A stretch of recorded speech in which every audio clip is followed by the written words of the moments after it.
All right, let's kick off. And we'll just start by acknowledging country. So I'd like to acknowledge that I'm joining today from Wurundjeri land and acknowledge that we're all joining from unceded Aboriginal land all around this continent. And I'd like to acknowledge and thank the elders of all First Nations who've been looking after this country since the Dreamtime. And just in case you've happened upon this webinar, you've been forwarded it by a colleague or something like that, if you haven't come across us before, we're Climate Emergency Australia. My name's Sally McAdams and I coordinate the network. We're a network of councils around the country who have declared a climate emergency. And we hold these webinars and discussion forums quite regularly just to keep everybody connected and make sure we're sharing all that great learning, which is exactly what we'll be doing today. And before I introduce our speakers, just to set the scene a little bit, we're going to be debriefing the summer just gone, 24-25, sort of still going in a way in some places. Just a quick reminder to please keep yourselves on mute. In fact, I might just mute everybody for now. That'll just help keep the background noise down. And yeah, as I mentioned earlier, we are recording. So if you don't want to be on the recording, you may want to hide your video. But back to this summer just gone, or sort of still going. So we had a very hot and volatile start to the summer back in December. Even in November, we had evacuations in Victoria from bushfires. In early December, we had storms across New South Wales.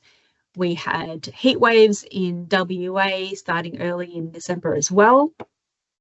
And coming into this year, it kept on the same theme with extreme heat, fires, floods, and just in the past month, we've had Alfred impacting southeast Queensland and northern New South Wales. And I know some of the councils on the call here today are still cleaning up from that.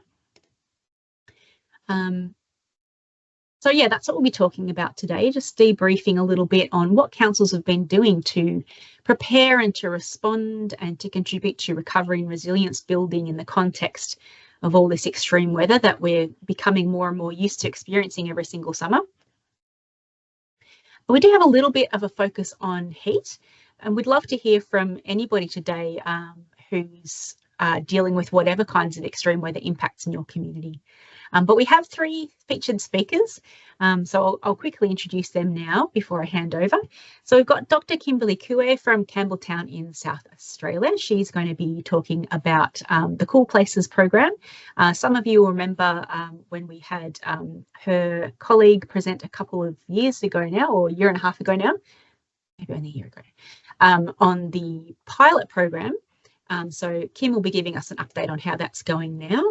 And then we'll have Natalie Jamieson from Darebin in Victoria telling us about some direct interventions in the home.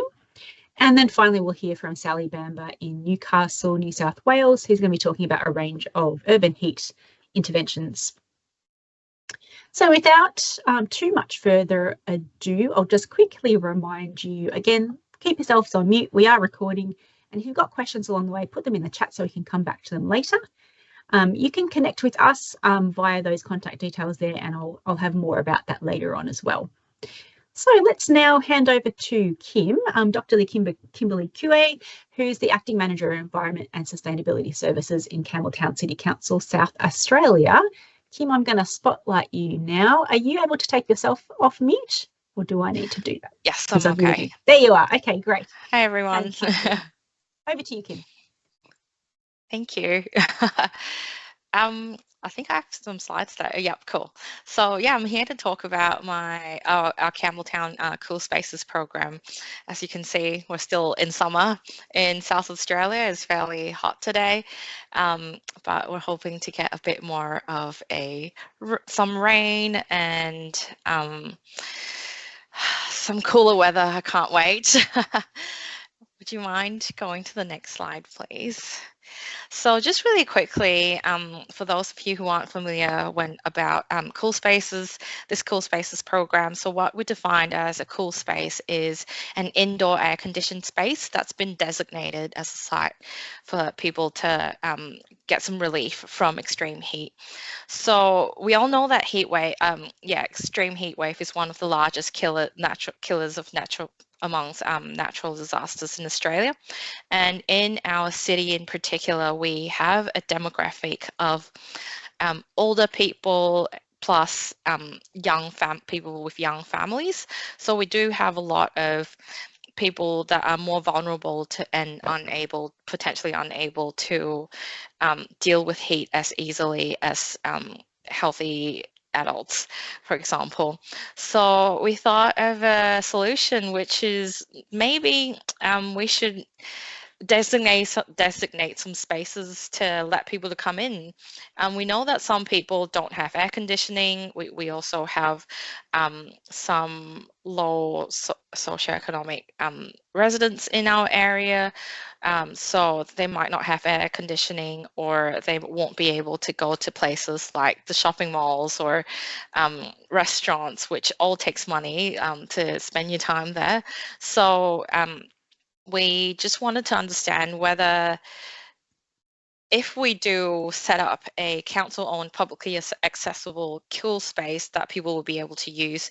So at the start of this program, we didn't really understand how our community is currently adapting to heat waves, and what is the extent of cool refuge needs. So whether this is even necessary, because you might set them up and there might be people in your community that just don't want to use it.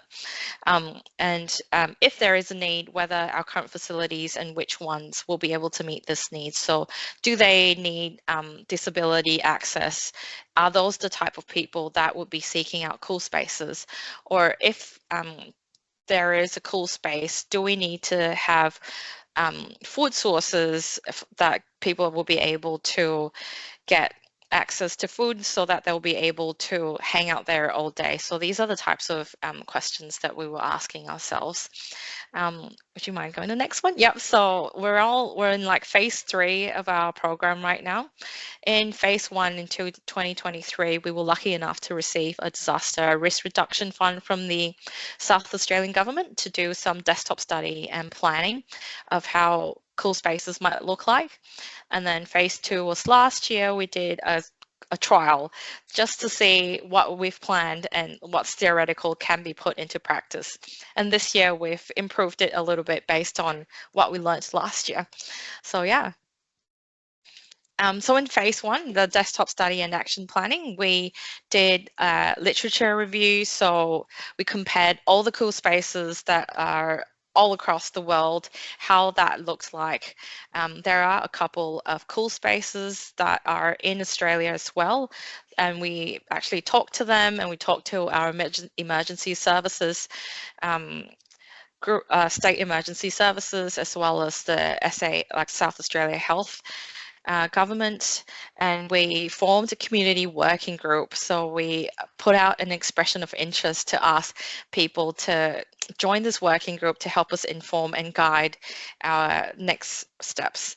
We also did audits of all the council facilities to see which ones of our sites would be able to meet the criteria of what the working group has identified as being important to have in a cool space. And then we did some priority identification of what other logistics that needs to be put in place to roll out a cool space. So what we did find through this phase 1 is, it seems like there definitely is a need. Lots of people in the working group are part of the vulnerable community that we were concerned about, and they did say that they would definitely use a cool space. But then we also got a lot of mixed messages of like people saying, I wouldn't personally use it, but I can see that my neighbors would need it, or I can't see that some of my family members would need it. So we didn't understand whether there actually would be a demand if we did put this in place. So that can only be answered through a trial. We also know through our literature review that promotion will be key to the success of a cool space. So how do we get the message out there that council would be designating these cool spaces, and what would that look like? We also know that we needed to make considerations for supporting people with mental health and physical health conditions, how that would look like if they were to use the space. We were also wary that if we do set up this place, we'll need to staff it or have some volunteers be there. But what would that look like if we had an extended period of heat wave? So what if it's more than 3 days, or what if it goes for 15-day stretches? How would we be able to staff that? Because we can't expect people to be able to open the cool spaces for long hours without any rest. But it doesn't also make sense to take a break in between when there would be a need during extreme heat wave. We also was wary that staff would, or volunteers will also be at risk of heat stroke if they were working during this time. So that was something to consider. We also needed a backup for power outages, because when there's a heat wave, we might get like energy demand surges, so that might cause power outage. And we needed logistical implications for different opening hours. So if you don't mind going to the next one. So these are our outputs. We had a full literature review report. We had a report for the engagement summary. We had an action plan of how we would roll out a cool space, and which had all the details that I'm happy to share if anyone's interested. I did have a few people ask for it already. Thanks, Sally. Would you mind going to the next one? Yeah. And so for phase 2, we actually ran the trial. Again, we were lucky to be able to get a grant for this from our SA government as well. So the aim of this was to test the effectiveness of what was theoretical and improve it for future delivery. So how can we learn at every iteration? So to activate, we ran it at 2 of our council sites, at our library and the recreation centre. So we have an indoor recreation centre that has a pool, a gym, like sports court, and it's all air conditioned. So as part of our phase 1, we knew that it's likely that people will be seeking out places that they're familiar with if our promotion was not sufficient. So if it's not sufficient, we would already be capturing people who would be seeking out refuge at these places. And we set up boundaries of activating these cool spaces based on the Bureau of Meteorology's categorization of when they say an extreme or severe heat wave would hit. So we were watching the warning every single day during the summer months.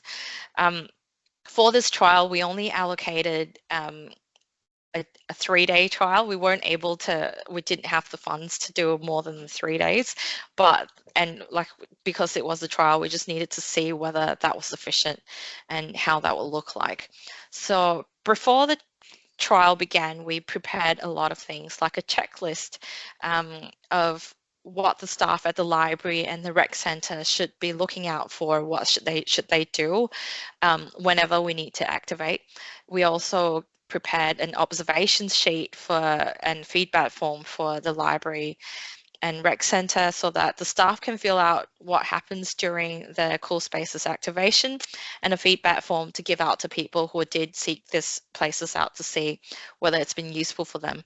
We also provided training to staff to help them recognise when heat stroke or any other heat-related illnesses would look like, and provide some heat first aid training so that everyone would be covered. We had a risk management plan, and we had a roster for extended period of time. So for the Cool Spaces trial, we opened the library and the rec centre for longer hours than what they would normally be open for. So until the sunset, which is about 8 o'clock on Fridays, and then different hours for Saturday and Sunday. These are our communications plan. We had some social media, some posters all over the place, and we sent emails to people that we had emails to, and we asked people to register beforehand if they want to get an update of when this cool space is activated. Please register with this form here. So we got about 100 something people register for it to get an update on that. Would you mind going to the next slide? So the outcome during, as you can remember, last year our heat wave wasn't there wasn't a very long heat wave. We were even struggling to find a heat wave to do this trial in, but luckily towards the end of March we had one heat wave, which was a 3-day heat wave that happened over, it was actually 4 days, but the first 3 days was a Friday, Saturday and Sunday, and then the last day was a Monday, which was a public holiday, and we didn't have funds for that.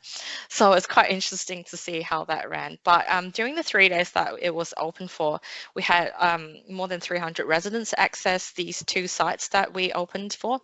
We also let people, like, provided transport to these cool spaces that for people who needed it. So some people call us up and be like, I can't get there, I don't have transport, would you be able to do that? We had staff on roster to go pick them up.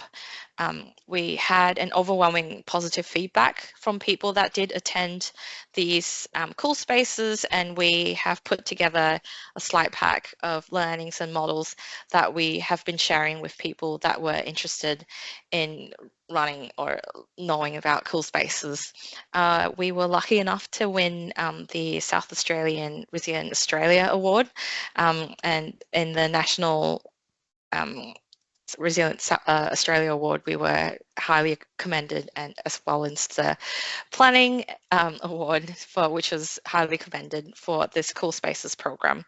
So the key learnings from this phase 2 was that, yeah, it turns out that it is well used, but we also got feedback that maybe on day 1, the heat wave, it wasn't as needed. So if we had a 4-day heat wave and we only had funds for 3, start on day 2, because people really, really needed their cool spaces on the last day where it was a public holiday and wasn't open. So that was something to consider, and that would have helped us with giving us a bit more time from when we received the warning from the Bureau of Meteorology that there would be a heat wave, that the first day will be able to use that time to prepare for the rollout. We also realized that lots of people came to this cool spaces not because of the promotions, like they didn't potentially hear about it through our promotions, but they were already accessing it because that's where they're familiar with. But they did stay for longer after knowing that we were open for longer, so just until the sunset, so that they don't have to go home until and use their own air conditioning. There are some people that did consider amenities when they're choosing the sites. So some people wanted entertainment, so they would come to like more active entertainment, then they will go to the rec center, because then they could use the gym, they could use the pool, or just whatever they need. But some people prefer to just read a book or use the internet or charge their phone or play a game or watch a movie, so they came to the library.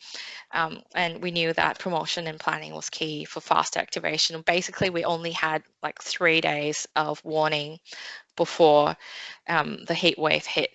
And we had to activate all the different places and different staff, and inform all our volunteers within the 3 days. So if you don't mind, go to the next page. So this year we had our phase 3. This year, now that we're more ready and we have the checklist ready, we started promotions and told everyone that our cool spaces will be on call from November until March. So that's when we think that there might be a heat wave happening. We told everyone that if there was an extreme or a severe heat wave, that our cool spaces will be open for extended hours. We had a standard time of opening hours from 10 a.m. until 8 p.m. so that we didn't have to like adjust it for different weekends, and that might be confusing for people of when that might be open. we set aside an allocated budget. We didn't have a grant this time, but now that we know that it's going to be used and it's going to be successful, we set it as part of our recurrent budget to do the cool spaces. We set aside, I think, 15 grand just to run this whole thing, and we made sure that there would be resourcing for people for this cool spaces program for this 4 months. We told the library, we told our rec center, we told our environment team, our community engagement team. Like, there's so many things that needs to be resourced and be on call, even during, because we were going through Christmas, we were going through lots of different public holidays. That all needs to be on standby. And this year we engaged different partners to help run a cool spaces trial to see maybe we don't, like, council doesn't have to be the one that is responsible to open cool spaces at all times. So we engaged a few different churches. They were all very interested, but this year only one managed to be able to resource in time to come onto this program. But that was still quite exciting to see that there are people that are interested in running their own cool spaces program. So we had the checklist and an activation pack that we got ready, and we sent it out to all our partners and all our staff. This year, we didn't rely on volunteers, as we were more ready to roster staff on. And then we started promotions and calls for registration, same as last year. If you don't mind clicking. So that's what our spreadsheet looked like. We basically had a roster for every week of the 4 months because we needed someone to be on call at all times. Some people might be on leave one week, but not the other, so they can be on call. And that we had like a roster for different teams. So we've got, you can see that it might be too small, but communications and the library and yeah, all the different things. And then we had a checklist of who's responsible for what and who would be responsible for checking that those people who are responsible have done what they needed to do. So that's what that second checklist was for. And then we came up with a communications plan. This year we decided to make sure that our slogan and everything is consistent. It's always called Campbelltown Cool Spaces across all the different social medias and posters and banners that we put out, as you can see that. And then learnings to date, we feel like we've only been able to do one cool spaces this year. We haven't had too many extreme to severe heat waves, but we had lots of close calls. So we realized that this is a very doable thing. We'll be able to roll this out as a business as usual council program moving forward, as long as we have the checklist, and it only requires minimal input from our sustainability team to update the checklist at the start, and then just make sure that everyone has what they need, and that's it. And then the rest of the other teams were able to run with it without our input much. We also realized that the Cool Spaces program is very scalable. So our new partner, that church that I was talking about, was able to activate easily and without any issues, same as our library and rec center. We just gave them a call just to tell them that, just letting you know, we're sending out this blast email and SMSs to everyone who's registered, and we're putting it on our social media that Cool Spaces will be coming online in a couple of days. Get ready. And that's all they needed. They don't need extra information, don't need extra follow-up, and they were ready to go. And we still realize that promotion is still key, so just letting people know when that would be is really important. So what we've learned to date, we have found it a struggle to define when to activate the Bureau of Meteorology warnings. So we had a lot of extremely hot days, so just 1 or 2 really hot days, and then followed by maybe a small decrease in temperature. So we were constantly on edge of when that's going to be. And sometimes when we sent out the blast message of this has been activated, the next day, like day 2 of the heat wave of the cool spaces being activated, BOM changed their warning to say that now it's not a severe extreme heat wave or anymore. So we had to make a decision on whether we like not do the next day's cool spaces, but ultimately we just decided that we should keep comms clear and should keep expectations clear. Once the emails and SMSs have been sent out, that's it. Will be open for the next 3 days, for example. We also invited more partners to join, but we realized that those people that normally goes to the church to start with are the people that would go to the church to seek out the church as their cool spaces. So people that don't normally go to that space won't seek that out specifically, even though we told them that told everyone that this space is available. But for this, in this instant, this church, it had rented out some of its spaces for like an NDIS group that normally meets there once a week. So they luckily was able to use that space during that time, the Cool Spaces activation time, and their patrons and their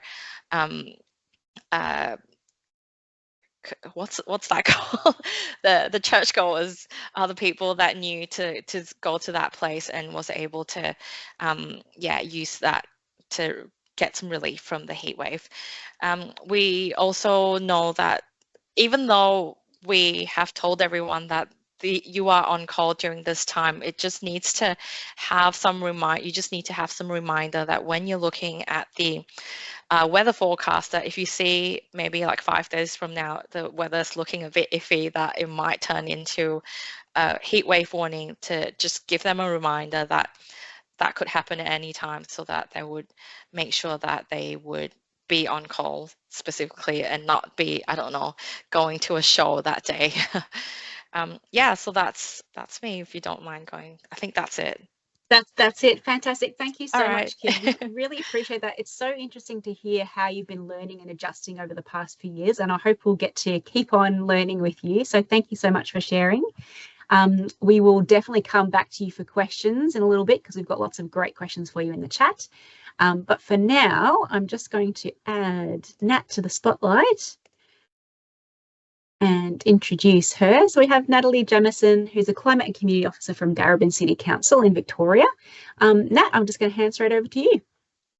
Thanks, Elle. Hi, everyone. It's really lovely to be here talking with you. Thanks for having Darebin along to share our recent summer experiences.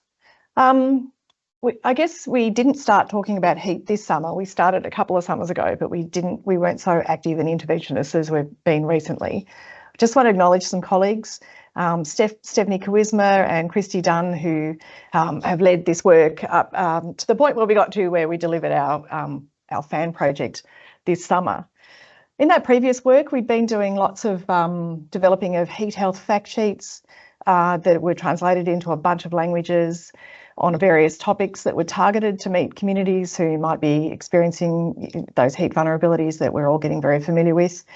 We've also had a Keep Cool map going out for a couple of summers now, and that has everything on it from where all the drinking fountains are around Darebin to where you can get a free shower. And it was originally targeted at those sleeping rough, but it's become hugely popular around the place and goes out through all the community centres, through the early childhood centres. It's tiny, and we distribute about 1,000 each summer. So we've been, getting on with thinking about heat and how we might intervene. For a couple of summers, we'd also been thinking about doing something that it was always a fan project, where we might get some fans into some households that would benefit from having some sort of cooling device. But we'd run into a few roadblocks until recently, where we perhaps didn't have the budget. We did some costing, and delivery was pretty expensive and using up lots of the budget. But anyway, the time arrived this summer. Oh, and we used those learnings to write the action which is in our Climate Emergency Plan, Action 3.7.1, to increase climate resilience and energy equity in Darebin through this program to support low-income households and renters to increase energy efficiency and climate resilience. And the particular part I'm going to talk about today is where we reach 150 homes per year via direct interventions. So we were approached late winter, early spring in last year by the community partners who said, so what are you going to do? And it was time for us to shape up and deliver. So So indeed, we started to do that. And I'll just jump into what we did, if that's okay. Next slide, please. We had a budget of $15,000. We purchased 150 fans, 200 neckties and 200 cooling mats. The fans, we did loads of research about these items. Did the fans get good reviews? Were they fairly stable? We thought about on desk or pedestal, and in the end we went with pedestal because we liked the idea of people being able to move this item around the house and to move wind and air around a room as much as possible. The cooling mats were a bit of a new thing. You might not be familiar with them, but they're sort of a plasticky kind of thing. They've got gel products in them. The technology kind of freaks me out, but what it does is actually takes heat away from bodies. And we thought, would that help people? They're sort of about torso long, and would that help people to sleep at night? So that was why we thought of that item. And we also went with a cooling necktie as something that could support people to do their gardening, walk to the bus, walk to the shops, sit in front of a fan when they're at home. And I'm sure folks have seen them that are on the call, but you know, there's a little device and you soak it in water for a good 30 minutes and you can massage it and pop it around your neck. And this is the hot area, right? When you're really hot, it helps. So those are the items that we went with this summer.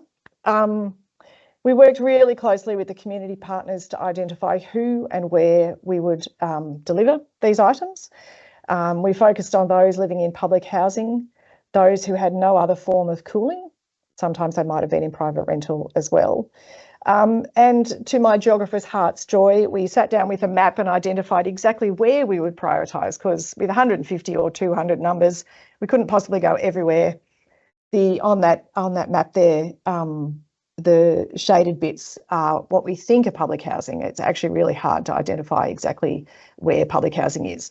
So we were relying on the community partners who know the communities they work with daily very well to share that information with us. So we went with a method of door knocking, and we door knocking and community centre pickup and events. And I might have a little trouble. I'm in a room that someone else might want to use. The door knocking was about 75% of the time that we spent. So we literally walked around the streets and gave people a fan, asked them what items they wanted. Did they want a fan? Did they want a necktie? Did they want the cooling mat? We let the community know that we were coming in advance of this. So there were flyers distributed around the sites that we were aiming to target in the weeks that we were out delivering. So then we went for it when we got out there. We had some community centre pickup moments and some events that we attended as well. A bit less of those than we thought we might have done this year. Community centres tend to be small, crowded and very busy places. So storing 150 fans or even 20 fans was actually a bit of an ask. So we kept delivering fans to the community centres. And any time there was a food relief event or an event, this one I went to in a park, the Greenbelt Reserve barbecue, which had a whole lot of Somali families that came, and we'd give out fans out of the back of our truck. So we targeted where we could, where we knew the community were gathering. We did know that not everyone comes to centres and not everyone comes to events and things like that, which was one of the motivations for doing the door knocking, which, you know, was a big part of what we did. Next slide, please, Sal. I'm whizzing through this. This was a very labour-intensive project. We learnt a lot, and I'm very happy to be frank and to share all the things that we learnt, because we made lots of rookie mistakes. The image you can see there is we had hired some minibuses. We built the fans and we stacked them in the back of the minibuses and headed off out to the streets we wanted to deliver in, and there they were. We built the fans because they weren't particularly hard to build, but it just was a little moment of not making it harder for someone who might struggle with reading English instructions or have sore fingers, or there was one tiny little screw that was actually really tricky to pop together, and if you dropped it or lost it and couldn't see it or something like that, then your fan wasn't going to hold together. So we built the fans. That took quite a bit of time. It also took loads of time to do the delivering, and I did a bit of a rough count of just distributing the fans, building and distributing, and all the events we attended, about 125 staff hours over the course of 3-4 weeks. And that probably doesn't account for my time, which was in between organising all that.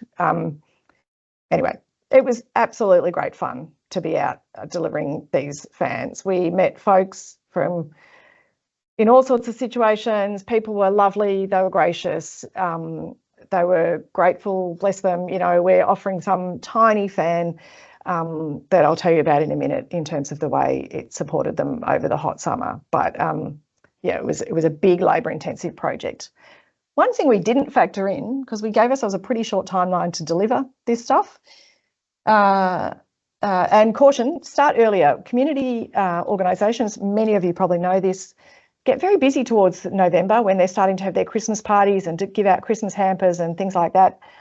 And so we had to get finished with the fans. We had to get the fans out of their way and their staff freed up to focus on that time of the year for them before we had to finish our delivery before all that started for the organisations.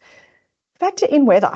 It sounds obvious. Here we were doing a project for heat, but we did factor in days for when it was too hot for us to go out and do delivering on the streets or be expecting that people would answer their door or anything like that. So there was times when we had scheduled delivery moments and staff teams ready to go, but, you know, we just had to call and say it's actually too hot. I'm surprised we didn't think of that in advance, but anyway, sharing that for all of you. We did learn that the community organisations, well, everyone is understaffed and under-resourced, and the community orgs, what they did to support the delivery and events and community centre work was they borrowed staff from other projects. So they were stealing a couple of hours here and a couple of hours there and saying, you can have that staff time. And that was a bit tricky for them at times because obviously their other projects have loads of delivery elements and they were very busy. We understand that's getting worse, and with the federal election this year, hope it gets declared this weekend and over and done with, so that they can get some certainty around their funding, because most of the people in the community partners that helped us deliver are not continuing beyond the end of this June. So we don't know, and there's no understanding of funding coming in to develop new projects at the moment. So uncertain time for the community organisations.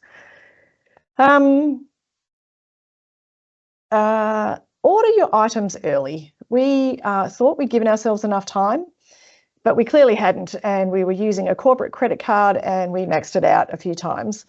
And then going into summer, if you want to buy items that are relevant to summer, there was actually a supply issue a couple of times. We were struggling to get bulk purchases. You know, we could maybe buy 40 fans at a time and we wanted 150. So we were buying it in batches and finding the supplies were dried up for a little while. So we are next year going to start as soon as the next financial year ticks over and make sure we're very organised with that. Evaluation is underway, but I would say with the community it's underway, and I would say that so far the feedback on the fans is overwhelmingly positive.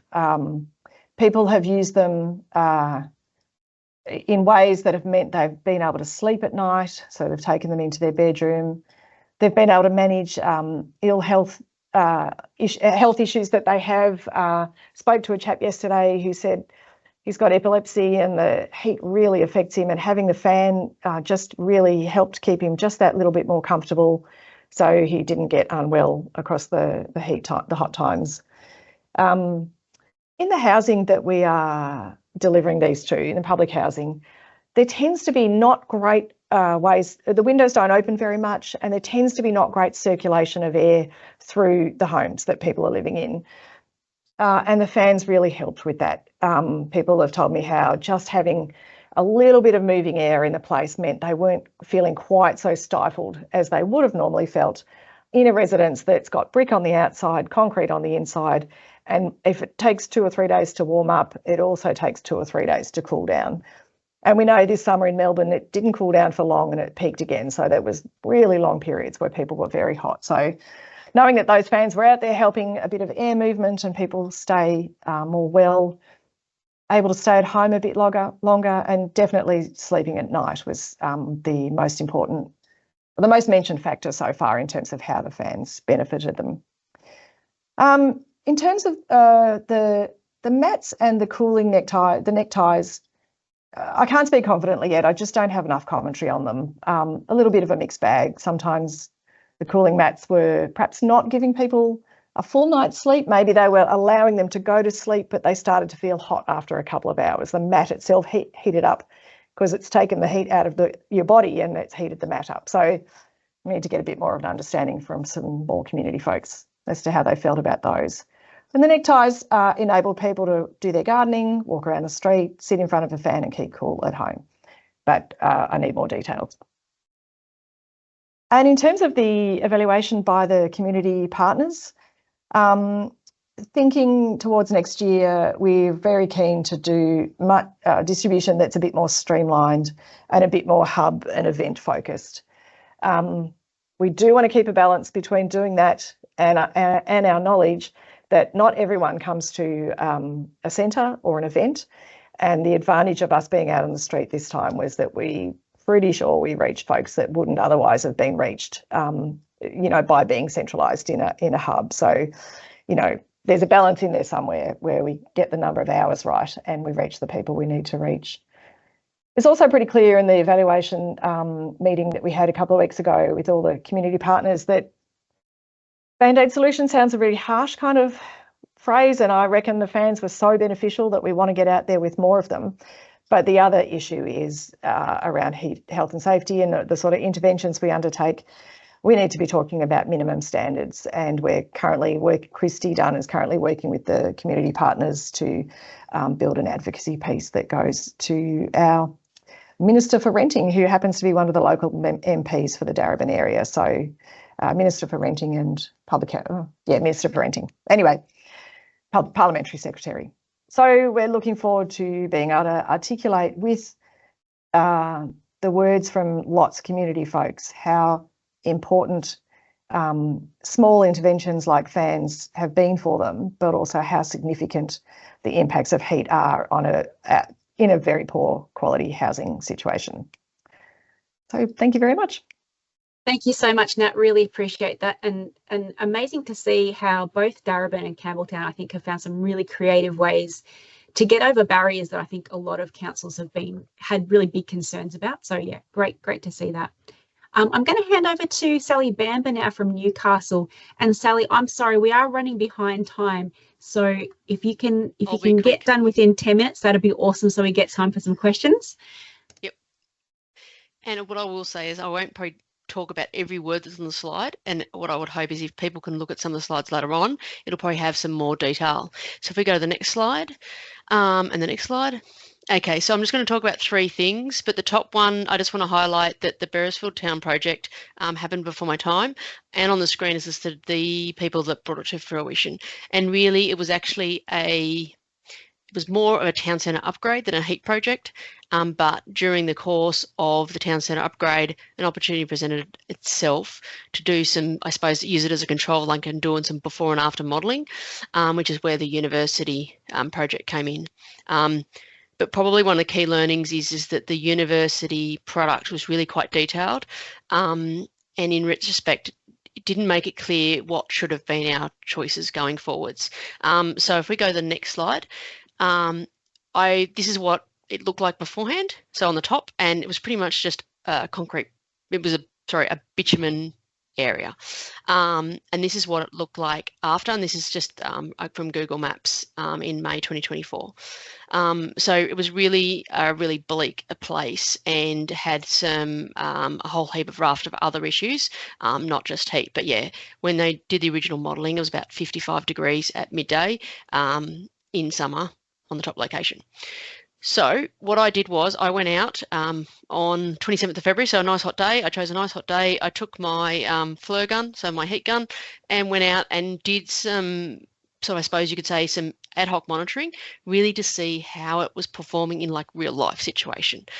And what I've probably framed my slides is basically how do you get heat stuff over the line, given that there's usually a whole heap of other priorities. And really, the two main things that came up from speaking with the project team was leveraging the co-benefits. So if we look at the light coloured concrete, it's just bog standard concrete. So if you look at the images at the bottom, there's about a 10 degrees difference just off the bat on that day from the concrete on the footpath and the bitumen on the road.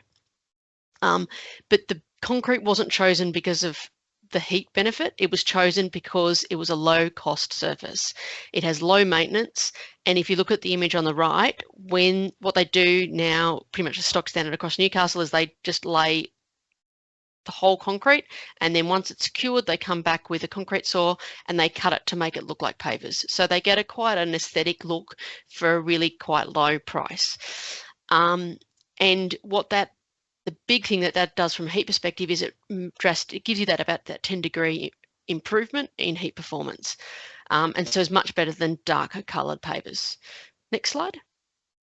And then for this particular location, one of the big drivers for the original project was that there was road safety and pedestrian safety issues.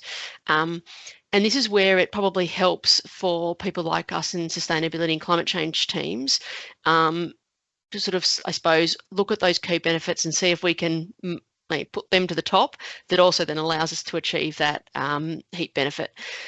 So in this case, there was a lot of excess roadway, which obviously if it's black bitumen is going to be a lot hotter than if it is either pale concrete or vegetation. So by making it more safer, they were actually able to reduce the amount of space allocated to the road. And that then meant that there was more seating and shade, there was more vegetated elements, they could put in some stormwater filtration, and then the big thing was that conversion of bitumen to light coloured pavement. And you can see here, like they put in some, extra bits, a little bit of extra hits here, but these blisters, which I think is a really odd name for putting vegetation in the roadway.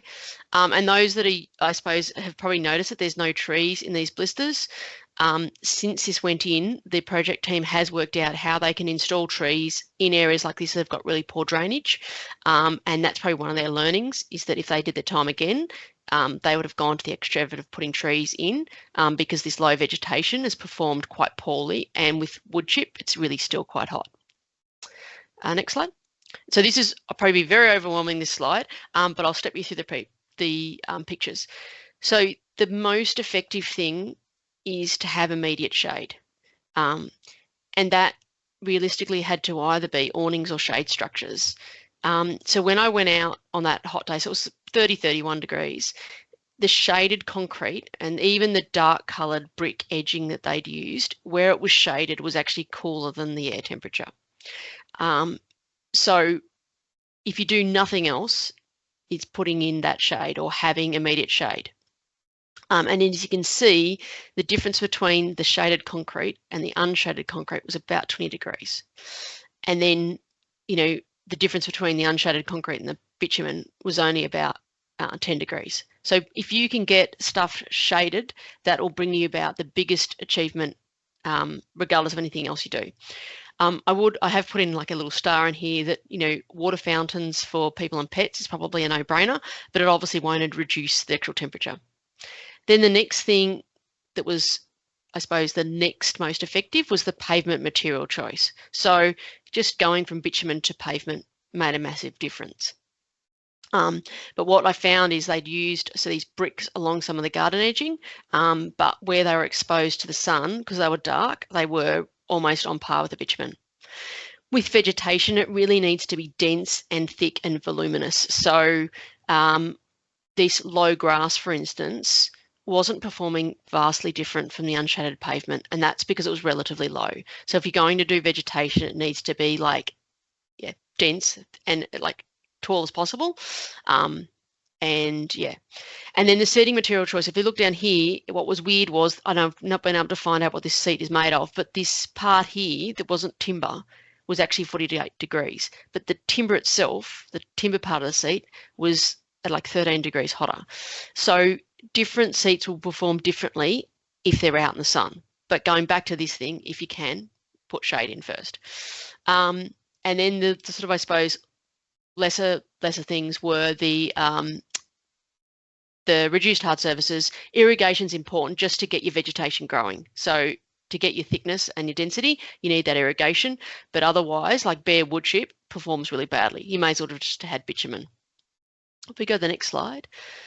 So realistically, the key factors for success is when I spoke to the project team that did it, they were obviously motivated, persistent and curious. And that's why we ended up with the much better town centre than what was there previously. And they were also keen to collaborate across the team. So they were happy to speak to the maintenance teams and the sustainability teams to find the right choices for the right locations.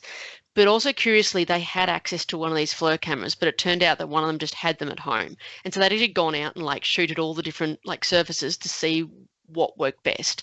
And that allows you, if you take decision makers out there with you, to see and then believe what's the better choice. And then they could have those discussions in the field about what things were more costly, what about maintenance, what about appearance, but also thermal performance in that mix. And we also have, this didn't happen in isolation, so we've got quite a big street tree program. And at the same time, if we're doing town centre upgrades, shopkeepers can apply for a grant to upgrade their awnings. And we're also looking at embedding this heat resilience in our design decisions. So the design manual for town centres is coming up at the moment, and we've tried to slip in a few things, like particularly about prioritising that light coloured pavement, particularly because the design team noted that as soon as you get a landscape architect involved, there seems to be a desire to specify lots of different materials, and a lot of the time they're darker, and then they've got that worse thermal performance. And they've noted that they've had to be really persistent to really reinforce that they want that pile concrete all the time, because it's A, cheaper, and B, it's got improved heat performance. And also I've been pumping out quite a few slide decks within the council to show those comparisons of the different materials, just to make it super easy for people to know what's the better choice. Next slide. And then we did run a Cool and Efficient Homes event where we will now have those FLIR cameras accessible via our library to borrow. But one of the big things is that if we're doing it again, I'm actually going to run a midwinter event, because people seem to be motivated more by feeling cold in their home than being hot in their home. But a lot of the things like insulation and gap sealing will have both dual benefits. So we are likely to run a warming your home event, but with the ulterior motive of improving people's homes so that they're actually cooler in summer as well. And we did have some action plans, which you're more than welcome to, if you look on the Newcastle Council website. Hopefully you can find your way to the Cool Home action plans. And that was really just to give people an idea of what's going to give them the most bang for their buck and be most effective. So that's it from me. And feel free to reach out if you want more slides on, what surfaces perform better in the heat. Yeah. Fantastic. Thank you so much, Sally. That was really fascinating. I really liked seeing the emphasis on tactical cooling as well. I think that's a little bit neglected. So the instant cooling that you mentioned with awnings and that kind of thing, I think we often think that trees are the only solution, but they take a long time to grow. So yeah, thank you for highlighting that. And that was one of the big bits of feedback they got when they did community engagement, is the older people wanted immediate shade. So yes, they wanted shade structures, and the younger people wanted trees because they knew that trees were important. So in the end, they actually did both. So it was one part where they did both. But at this stage, the trees haven't performed as well, and they're 5 years old and they're not providing sufficient shade. So you do need both. Yep, very interesting. And really great to get 3 different pieces of the puzzle when it comes to addressing urban heat. We've got the cool spaces, we've got the in-home solutions, and the kind of urban spaces solutions. So thank you, all 3 of you. We are really running out of time, but I'm just going to ask, for our 3 speakers, would you have an extra 5 or 10 minutes if people do want to stick around for a little more question time? Yeah, great. So what we'll do is, of course, if you've got to leave, feel free to do so, but we'll keep the recording going so you can come back and catch up later if you'd like to. I really want to get to the questions in the chat because they're really good. Let's go back to the top. Kim, are you still there? Yes, you are. Fantastic. Great. And Kim, are you able to stay for a little longer if people stick around? Yeah, fantastic. Great. Thanks so much. Okay, so So Golly had a great question for you, Kim. It was around the finances and budgeting. So she mentioned, you mentioned community volunteer groups and funding, and that there were council officers who needed to work extended hours. How did you actually estimate, how did you model the financial implications of that? How did you factor that into your project? And he says he's asking because he's interested in understanding the financial aspect, in case, because it could become a burden for councils, and how we can justify that burden to councils. Yep. I forgot to talk about the financial implications just now, but that's a very great question. In our trial last year, because it was our first trial and we got a grant for it, we provided things like icy pops and fruits and water to people that access our cool spaces, and people actually really appreciated that. We, I think, only used about $1.5 grand across the 3 days, but during that trial last year, the staff we have great staff who volunteered their time for the extended hours last year. This year, we decided to scrap providing water and all the fruits and all that sort of thing, because we wanted this to be embedded into our business as usual service. We decided that that's maybe a nice to have, but not essential. So instead, we opted to put the money that we set aside to pay staff for their overtime, and across the 3-day heat wave that we had, it was only about $1,000 across the 3 days, just to pay for staff's overtime. And we had our heat wave happened over a weekend, so we did have loading and all that sort of thing. So we've learned that actually it doesn't cost as much as we thought it would have. And when we talked to the churches, they had volunteers that were just there, they didn't really mind having someone there to just be there, so they didn't have any cost at all except for potentially a bit of electricity bill, but then they had solar, so they said they were happy to just take that cost on board, and it didn't come from council. So we have allocated additional $10 grand next year for our next round, in case there are a lot more heat waves than what we had this year, but I highly doubt we'll need that full amount. Yeah, really interesting, Kim. Yeah, really interesting. And yeah, you're right. In terms of what council spends on all sorts of things, it's not a huge investment, is it, in people's safety? Yes. Thanks, Kim. I had another question for you, Kim, from Cara. She asked if there was any opposition to using the spaces because of conflicting demands for emergency relief centres, for example. No, we have a lot of council operated sites that could be used for those. So like at the library and the Arc, that was always going to be a service that we give to the community anyway. So they already have a set opening hours throughout the week. We just extended the time. So for example, the library had 2 days that it was already open till 8 p.m, but other days they open till 7. So we just needed to pay for that extra 1 hour overtime.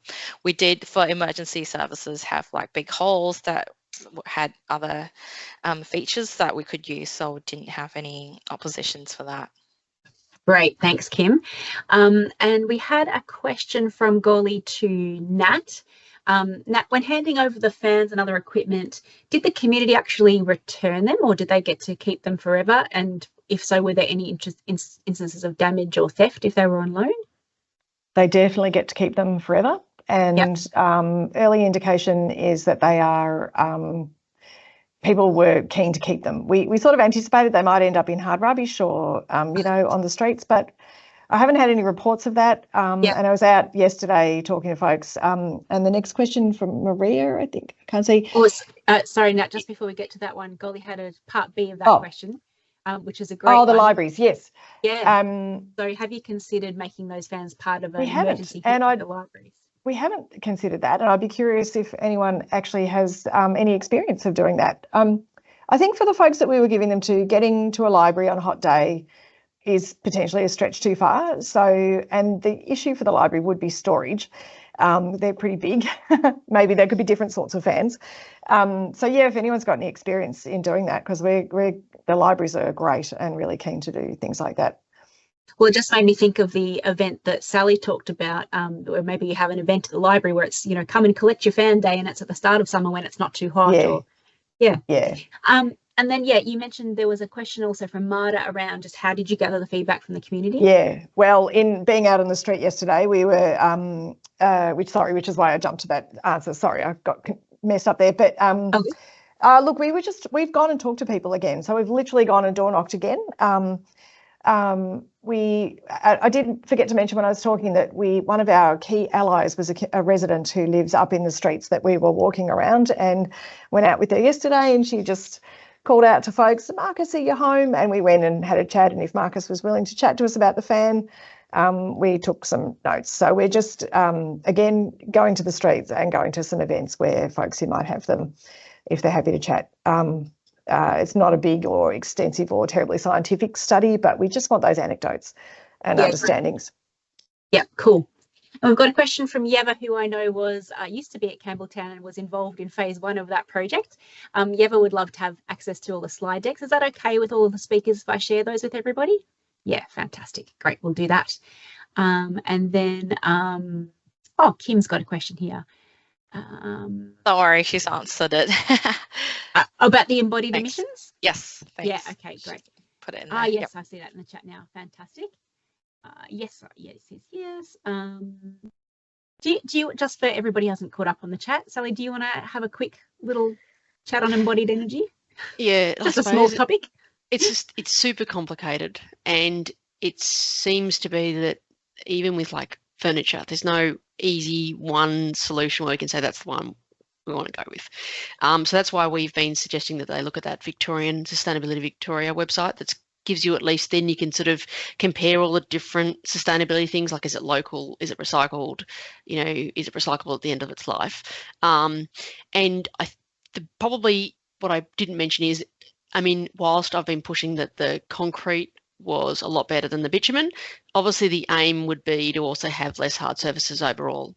So in this project, there was quite a bit of space given over to vegetation, and that'd be like, obviously, if you can put it over to vegetation as much as possible, then that will reduce vastly those embodied emissions, because you will just have less concrete.